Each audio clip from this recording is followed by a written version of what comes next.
Mes chers frères et sœurs, une fois de plus, je suis votre humble serviteur.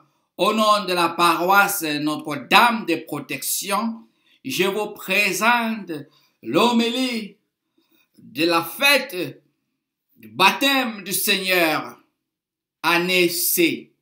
Mes chers frères et sœurs, nous célébrons cette fête du Seigneur ce jour-ci pour marquer la fin du temps de Noël.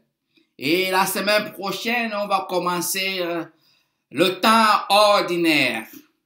Mes chers frères et sœurs, la fête du baptême du Seigneur, chaque fois que nous célébrons, les gens posent la question, est-ce que Jésus avait besoin de ce baptême?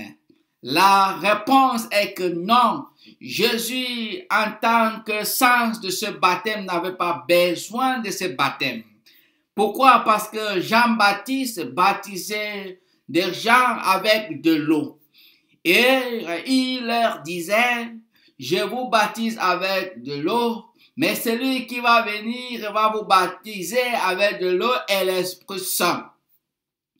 Et cet baptême de Jean-Baptiste était juste symbolique pour des personnes qui acceptaient qu'ils étaient des pécheurs. Donc, ils partaient vers Jean-Baptiste. Comme l'eau était aussi symbole de purification, ils partaient là-bas et Jean-Baptiste le baptisait avec l'eau. Signe que ils se sont reconnus pécheurs et ils voulaient commencer une vie nouvelle. Et ils ont reconnu leurs fautes et ils ne voulaient plus faire du mal aux uns et aux autres.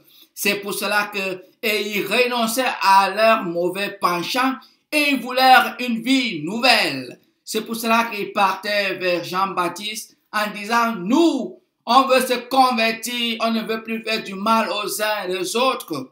Donc Jean-Baptiste versait l'eau sur eux. C'était signe symbolique dans les yeux physiques qu'il les a lavés comme ils ont déclaré qu'ils ne voulaient plus faire du mal. Et c'est pour cela qu'on constate que Jean-Baptiste ne prononçait pas de mots avant de verser cette eau. C'est après Jésus qui est venu pour nous et il a dit, allez baptiser. Et il nous a donné le pouvoir de baptiser au nom du Père et du Fils et du Saint-Esprit. Cela est très important de connaître que Jean-Baptiste n'a pas baptisé en prononçant des mots. Il a juste versé l'eau sur eux, signe que je vous purifie, que l'eau vous purifie et que le Seigneur accepte votre demande de conversion et que vous commencez une vie nouvelle. Oui, je sais que dans notre société aujourd'hui, beaucoup de personnes ne veulent plus se sentir des pécheurs, mais oui, ils sont saints, ils sont bien, ils sont bons, ils ne veulent rien entendre parler du péché. Oui, qui est pécheur? Celui qui reconnaît qu'il est pécheur, c'est le début de sa sainteté. Mais celui qui refuse de reconnaître qu'il est pécheur, c'est un menteur. Et Saint Paul nous dit dans sa lettre aux Romains que celui qui dit qu'il n'est pas pécheur, il n'a pas péché, et appelle Dieu menteur. Et c'est lui qui est le premier menteur, parce que Dieu ne ment pas. Donc, le premier départ pour être saint, c'est d'accepter que nous sommes des pécheurs et faire des efforts pour aller chercher la conversion, chercher la miséricorde de Dieu. Jésus a juste accepté le baptême pour s'identifier avec ceux-là qui se disaient pécheurs, qui voulaient se convertir. Il a montré qu'il est venu, et il est venu pour eux, il est venu pour les pécheurs. C'est pour cela que durant tout son temps de ministère sur la terre, il disait toujours, je suis venu pour les pécheurs, pas pour les saints. Nous sommes tous des pécheurs et nous faisons l'effort d'être parfaits comme lui au ciel est parfait. Et c'est cet baptême symbolique de Jésus pour s'identifier avec le pécheur que l'évangile nous dit après avoir reçu le baptême, il a prié. Il a prié.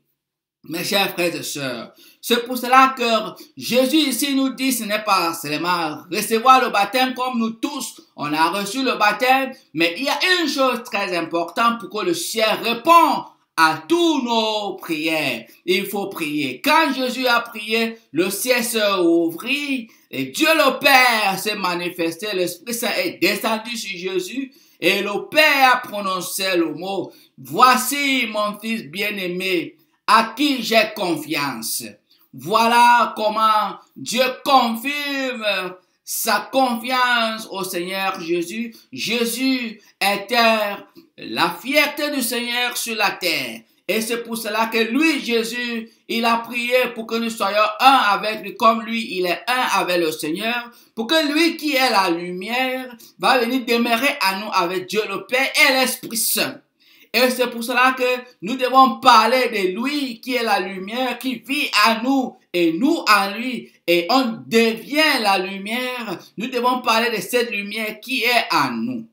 Mes chers frères et sœurs, c'est pour cela que notre première lecture tirée du livre d'Isaïe chapitre 40 nous dit « Monte sur une haute montagne, toi qui portes la bonne nouvelle à Sion. Élève la voix avec force, toi qui portes la bonne nouvelle à Jérusalem. Élève la voix, ne crains pas, dis aux villes de Juda, voici votre Dieu, voici le Seigneur Dieu.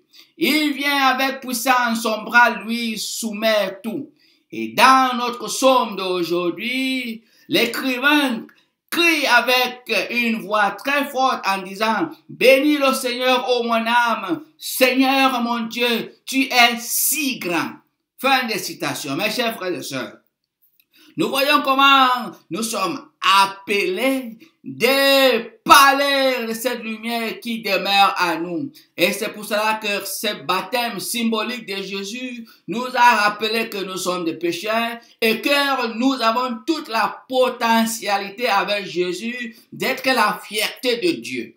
Et c'est pour cela que dans notre deuxième lecture d'aujourd'hui, la lettre de Saint Paul à titre, il dit, bien-aimé, la grâce de Dieu s'est manifestée pour le salut de tous les hommes. Elle nous apprend à renoncer à l'impiété et aux convoitises de ce monde et à vivre dans le temps présent, de manière raisonnable, avec justice et piété. Attendant que se réalise la bienheureuse espérance, la manifestation de la gloire de notre grand Dieu et Sauveur Jésus-Christ.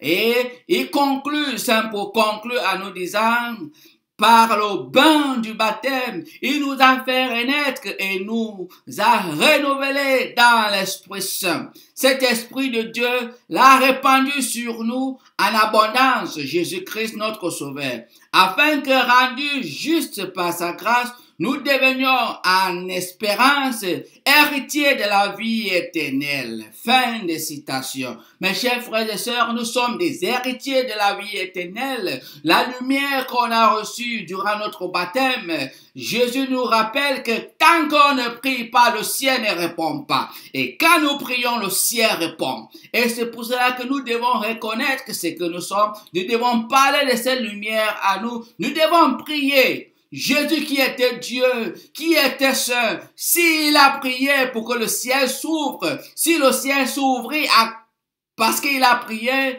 comment nous, les êtres humains, avec tous nos péchés, pourquoi on ne peut pas prier? Pourquoi on est incapable de prier? Pourquoi nous pensons que nous sommes déjà trop parfaits?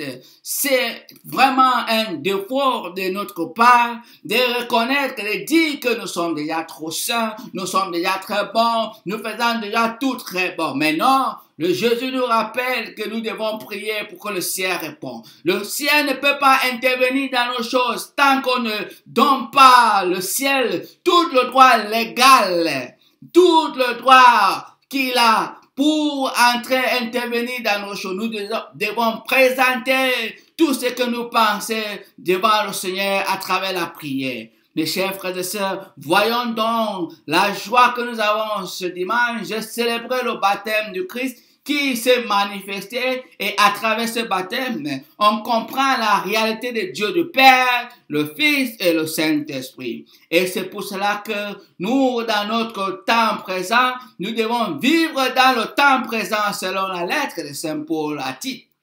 Nous devons vivre dans le temps présent, pas vivre dans le passé et pas aussi dormir dans la future sans vivre le temps présent. Vivre dans le temps présent, c'est d'être fier de ce que nous sommes. Pas ce que les gens disent de nous, mais ce que Dieu dit de nous. Dieu a dit, voici mon fils bien-aimé. Nous sommes appelés d'être la fierté du Seigneur pour que le Seigneur parle de nous, que nous sommes sa fierté, qu'il est fier de nous. C'est ça qui compte. C'est pas ce que les gens parlent de nous, c'est pas ce que les gens disent de nous. Que notre relation avec le Seigneur soit parfaite et bonne en telle sorte que Dieu dit au ciel et partout, ça c'est mon fils bien-aimé, c'est ma fille bien-aimée. Dieu Tout-Puissant, je te remercie pour cette parole. Bénis-nous et continue à bénir tes enfants. Et je bénis tous tes enfants qui m'écoutent.